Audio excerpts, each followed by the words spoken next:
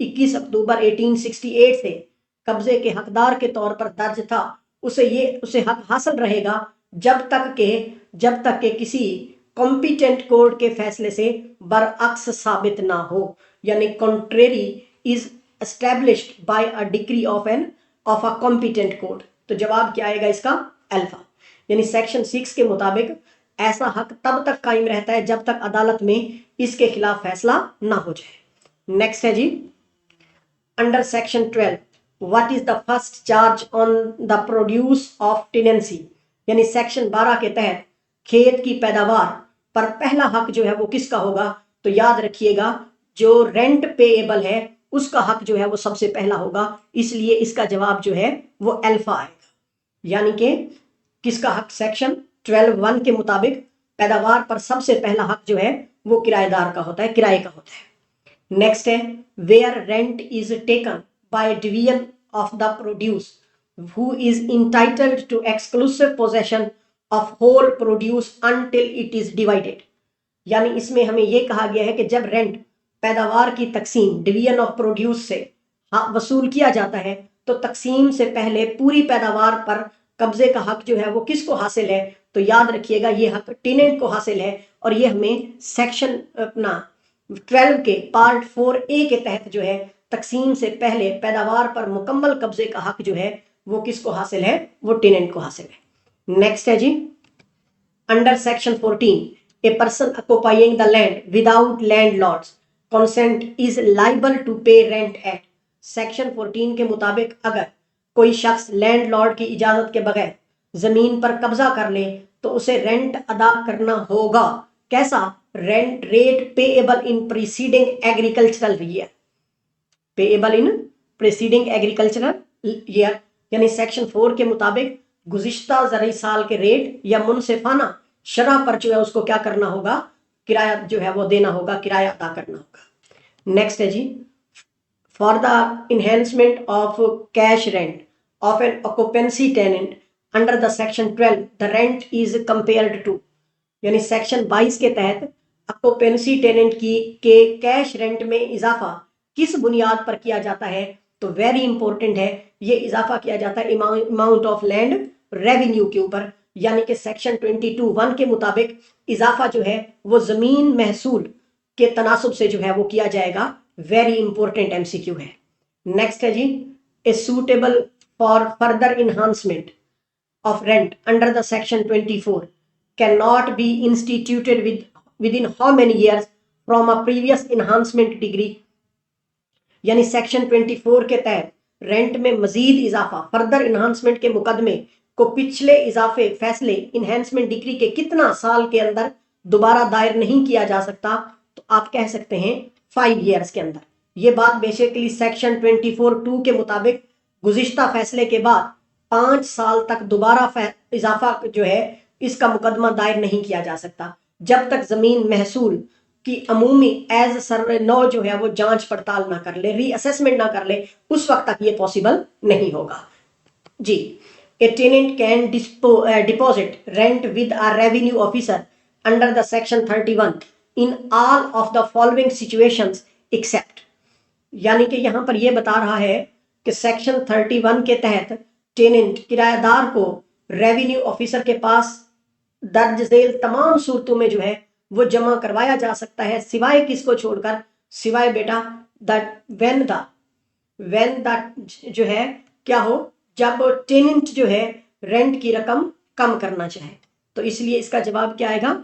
When the tenant wants to reduce the rent amount, यानी बीटा। Section 31 के तहत टेनेंट किराएदार को रेवेन्यू ऑफिसर के पास जाना चाहिए किन में?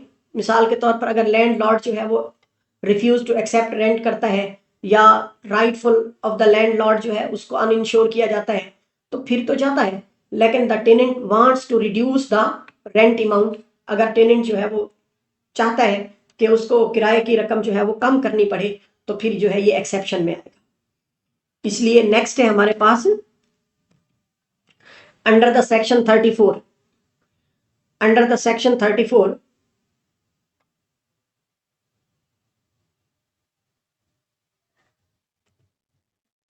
A lease granted for the period exceeding the term of land revenue assessment become voidable if section 34 के मुताबिक अगर किसी जमीन का लीज मुद्दत महसूल term of land revenue assessment जो है से ज्यादा अरसे के लिए दिया गया हो तो वो लीज मनसूख वॉइडेबल हो जाएगा अगर, याद रखिएगा, उसमें लैंड रेवेन्यू में तब्दीली हो जाए या फ्री कैन जो है वो फेयर रेंट पर मुत्तफिक ना हो।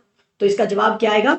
The land revenue is Altered and the parties disagree on a fair rent जो है तब वो क्या हो जाएगा, वो मुलतवी कर दिया जाएगा, वो जो है किसी खाते में काउंट नहीं होगा, यानी उस पर जो दरखास्त है वो क्या कर दी जाएगी, मनसूख कर दी जाएगी। नेक्स्ट है जी, by when must a tenant other than one for a fixed term give a notice to relinquish his tenancy under the section 36।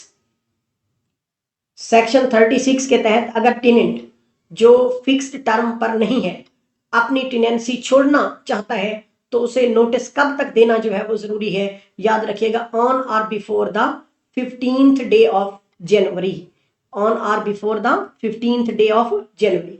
यानी सेक्शन 36 के मुताबिक टेनेंट को मौजूदा ज़र्री साल के इख्तिताम पर टेनेंसी छोड़ने के लिए 15 जनवरी तक जो है वो नोटिस देना जरूरी है। नेक्स्ट है जी, if occupancy tenant abandon his tenancy by failing to cultivate it for more than 1 year without sufficient cause, what happen? यानी इसमें यह कह रहा है कि अगर कोई ऑक्यूपेंसी टेनेंट जो है बगैर मुनासिब वजह के 1 साल से ज्यादा अरसा जमीन की काश्त छोड़ दे तो क्या होगा? तो याद रखिएगा उसका जो राइट ऑफ ऑक्यूपेंसी है वो खत्म हो जाएगा। इसका जवाब बीटा आएगा, his right of occupancy is extinguished. यानी सेक्शन 38 के मुताबिक जमीन छोड़ देने पर जो टेनेंट का कब्जा है उसका कब्जे का हक जो है उसको क्या हो जाएगा, खत्म हो जाएगा और वो बेदखल तस्वर होगा। नेक्स्ट है जी, section 18, which of the following is not a ground for ejectment of an occupancy tenant under the section 39।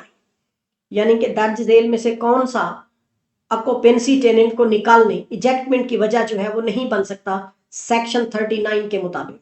तो आप बताएंगे सेक्शन 39 के मुताबिक जो लैंड लॉर्ड जो है वो जमीन फिरोख्त करना चाहता हो तब, the landlord wishes to sell the land, अगर वो लैंड सेल करना चाहता हो तो फिर जो है वो उसको इजेक्टमेंट की वजह जो है वो नहीं बन सकता। यानी सेक्शन 39 में इजेक्टमेंट की वजूहात बयान की गई हैं जिनमें जमीन की फिरोख्त की ख्वाहिश जो है वो शामिल नहीं है। नेक्स्ट है, a tenant who does not have right of occupancy does not hold for fixed term can be ejected। यानी वो टेनेंट जिसके पास राइट ऑफ ऑक्यूपेंसी नहीं है और वो फिक्स्ड टर्म पर जमीन नहीं रखता उसे कब निकाला जा सकता है? तो याद रखिएगा उसे किसी भी एग्रीकल्चरल ईयर जो है वो निकाला जा सकता है उसके इख्तिताम पर, इसलिए इसका आंसर जो है वो बीटा आएगा, at the end of any agricultural year. और ये बात सेक्शन 41 में बताई गई है कि सेक्शन 41 के मुताबिक अगर टेनेंट को हर ज़र्री साल के इख्तिताम पर लैंड लॉर्ड जो है वो क्या कर सकता है, वो उसको निकाल सकता है। नेक्स्ट है जी, the right if a tenant is ejected while his uncut crops are standing, what is his right? यानी अगर टेनेंट को उस वक्त निकाला जाए जब उसकी फसल खड़ी हो, अनकट क्रॉप्स जो हैं मौजूद हो, तो उसका क्या हक होगा? तो याद रखिएगा कि इसका वही can not B ejected from the part until the harvest crops. यानी टेनेंट को फसल की कटाई तक उसे उस हिस्से से नहीं निकाला जा सकता। यानी सेक्शन 49(1) के तहत टेनेंट को यह तहफ़्फ़ुज़ हासिल होगा कि वो अपनी खड़ी फसल की कटाई तक जमीन पर क्या रहेगा, काबिज रहेगा। नेक्स्ट है जी, the relief of wrongful dispossession under the section 50 must be sought by the tenant within. Section 50 के मुताबिक गलत फैसले छुड़वाने के अजाले के लिए टेनेंट को कितने अरसे में दावा दायर करना होगा? तो आप बताएंगे 1 ईयर के अंदर, बीटा जवाब आएगा। यानी सेक्शन 50 के मुताबिक टेनेंट को अपनी बेदखली या कब्जा जो है वो छिन जाए, डिस्पोजिशन की तारीख से 1 साल के अंदर मुकदमा जो है वो दायर करना जरूरी है। इसलिए इसका जवाब क्या आएगा, बीटा जवाब आएगा। नेक्स्ट है जी, the provisions of chapter 5 election and succession does not apply to, यानी चैप्टर 5 के मुताबिक के जो सेक्शंस हैं वो किन पर लागू नहीं होते। तो याद रखिएगा सेक्शन 52A के मुताबिक ये जो है ये किन पर लागू नहीं होता, जो मुकर्रिदार्स होते हैं, मुकर्रिदार्स जो हैं इन पर ये लागू नहीं होता। वेरी इंपॉर्टेंट है, वेरी वेरी इंपॉर्टेंट एमसीक्यू है कि जो मुकर्रिदार होते हैं उन पर ये लागू नहीं होता। अब मैं आगे आपको ये भी एमसीक्यू बना के दूंगा कि मुकर्रिदार जो है वो कौन होते हैं। If a landlord wishes to purchase the right of occupancy after receiving notice under the section 53 who fixes the value, अगर कोई मालिक लैंडलॉर्ड सेक्शन 53 के तहत नोटिस वसूल होने के बाद राइट ऑफ ऑक्यूपेंसी खरीदना चाहे तो कीमत कौन मुकर्रर करता है। याद रखिएगा इसकी कीमत जो है वो हमेशा हमेशा कौन मुकर्रर करेगा, रेवेन्यू ऑफिसर मुकर्रर करेगा। और ये बात कहाँ लिखी हुई है, सेक्शन 53 के पार्ट 3 में लिखी हुई है कि कीमत मुकर्रर करने का हक जो है वो रेवेन्यू ऑफिसर को जाएगा। नेक्स्ट है under section 59 when a Muslim tenant have a right of occupancy dies the right devolves on, यानी यहां पर यह बताया गया है कि सेक्शन 59 के मुताबिक अगर कोई मुसलमान किरायादार जो हक के कब्जा रखता था वफात पा जाए तो उसका हक किसको मुंतकिल होगा। याद रखिएगा उस सेक्शन 59 के मुताबिक उसके हक जो है वो विरासत के मुताबिक मुस्लिम पर्सनल लॉ शरिया के मुताबिक जो है वो की जाएगी। इसलिए इसका जवाब क्या आएगा, चार्ली आएगा। नेक्स्ट है जी, a tenant with the right of occupancy can sublet the land for a term not exceeding, very important है, नॉट एक्सीडिंग 7 years, यानी कि हक कब्जा रखने वाला किरायादार जो है वो जमीन को ज्यादा से ज्यादा कितने अरसे पर लीज कर सकता है। तो आप बताएंगे ज्यादा से ज्यादा जो है वो 7 साल के लिए सबलेट कर सकता है, इससे ज्यादा टाइम के लिए जो है वो नहीं कर सकता। Under the section 60A succession to a non occupancy tenancy devolves first on, section 60A के तहत जो नॉन ऑक्यूपेंसी टेनेंसी है कि विरासत सबसे पहले किसको मुंतकिल होगी। तो याद रखिएगा सबसे पहले जो है वो प्रेफर्ड हायर को मुंतकिल होगी जिसको तहरीरी तौर पर जो है वो नामजद किया गया होगा, यानी कि उस बंदे ने उसको जो है वो पहले मुंतकिल होगी अगर उसका नाम जो है वो मौजूद है। इसलिए जवाब आएगा द प्रेफर्ड हायर जो है if any name in the return writing, अगर वो राइटिंग में उसका कोई नाम क्या हो मौजूद हो तो पहले पहले क्या होगी, उसी को मुंतकिल होगी। नेक्स्ट है जी, a landlord need the previous permissions of the dash to make an improvement on the tenancy of an occupancy tenant, यानी कि हमें इस क्वेश्चन में क्या कहा गया है कि अगर कोई मालिक लैंडलॉर्ड ऑक्यूपेंसी टेनेंट की जमीन पर बेहतरी इंप्रूवमेंट करना चाहता है तो उसे पहले किसकी इजाजत दरकार होगी। याद रखिएगा सेक्शन 61 पार्ट 1 के मुताबिक बेहतरी के लिए इजाजत जो है वो कौन प्रोवाइड करेगा, वो कलेक्टर प्रोवाइड करेगा। तो उसको पहले कलेक्टर की इजाजत लेना जो है वो लाजिम होगा। नेक्स्ट है जी, आ tenant who has made an improvement in accordance with the act cannot be ejected until, यानी कि वो किरायादार जिसने कानून के मुताबिक बेहतरी इंप्रूवमेंट की हो उसे कब तक जो है वो बेदखल नहीं किया जा सकता।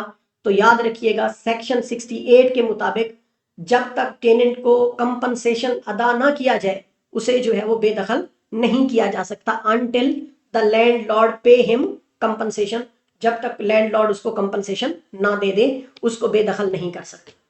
ए clearing tenant ejected from the waste land he brought under cultivation is entitled to compensation for the disturbance not exceeding, यानी यहां यह बताया गया है कि वो क्लियरिंग टेनेंट जिसे बंजर जमीन आबाद करने के बाद बेदखल किया जाए उसे ज्यादा से ज्यादा कितने साल के किराए के बराबर जो है वो मुआवजा दिया जाता है।